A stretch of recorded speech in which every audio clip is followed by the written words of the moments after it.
Hello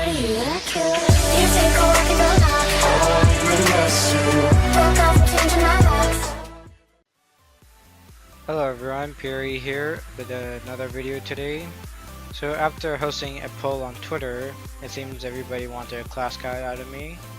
So I just randomly picked out Collector, and I didn't bother with the rank 10 skill because it's not really that significant since it's rarely activated from what I heard. But other than that, let's get on with the guide.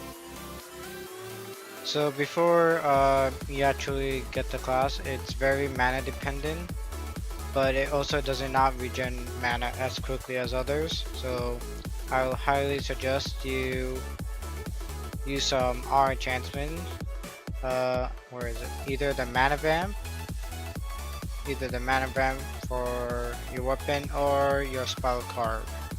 Spiral carve doing some crits, which gets you some mana back, or you just use mana vamp to just straight up get mana. But yeah, as for enhancements goes, if I can show it, it heavily relies on your spell power, so I'll go with full whiz. But if you want to put in some luck, I'd probably put it either on my helm or my cape. Just really depends on how you go.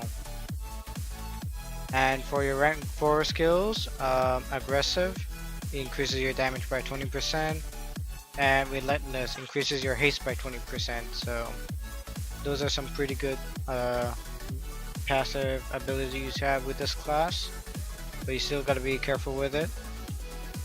So for your first skill, is Dimensional Rift, both physical and magical, does a DO2 and a slow effect for about 6 seconds.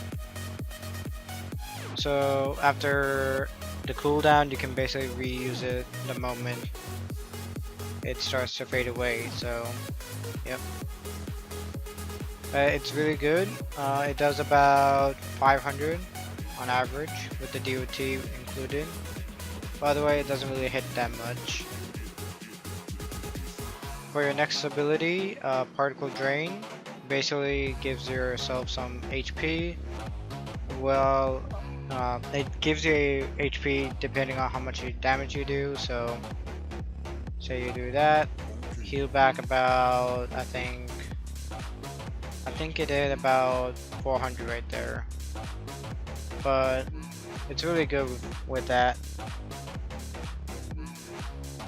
So your fourth skill, Transmutation, costs 20 mana, and it basically turns your opponent into stone for about 4 seconds, but you gotta be careful again because it uses up your HP, and this class isn't that good at tanking that much damage.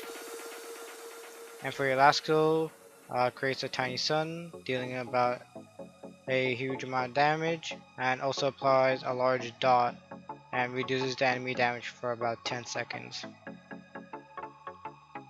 And on how I would use it in conjunction, so say your HP is about half, I'd probably use 4 and 3. So once the stone effect goes away, I'll use 2 and then 3 to get myself more HP back and continue with the fight. So 4, 3, and then 2, and then 3 again to get some HP back. But you can just do 4 and 3 if you do enough damage, that is.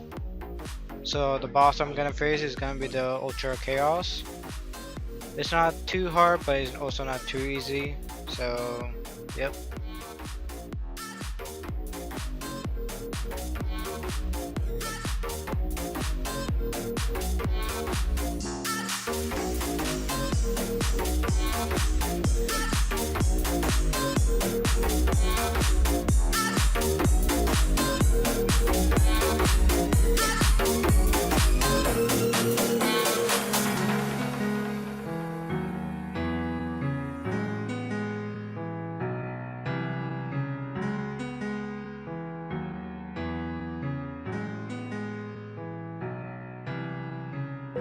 Take my hand and we'll go away to a different place.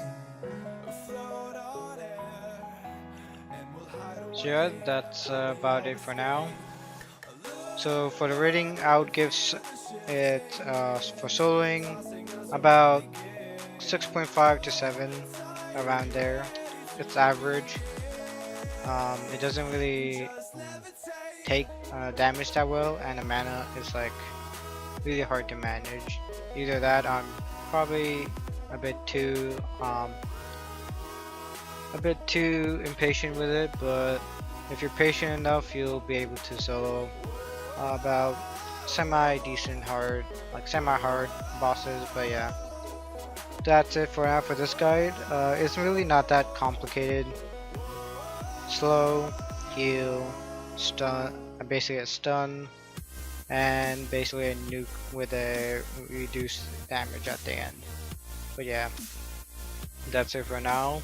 Put comment down below on how you would use it, because I only ranked it up recently, so yeah, didn't do that much testing with it, and it's basically a gimme class. And if you want the class, all you have to do is go to collection, and after you do that, get some tokens from there, and you'll be on your way. But yeah, I'll see you guys in the next video.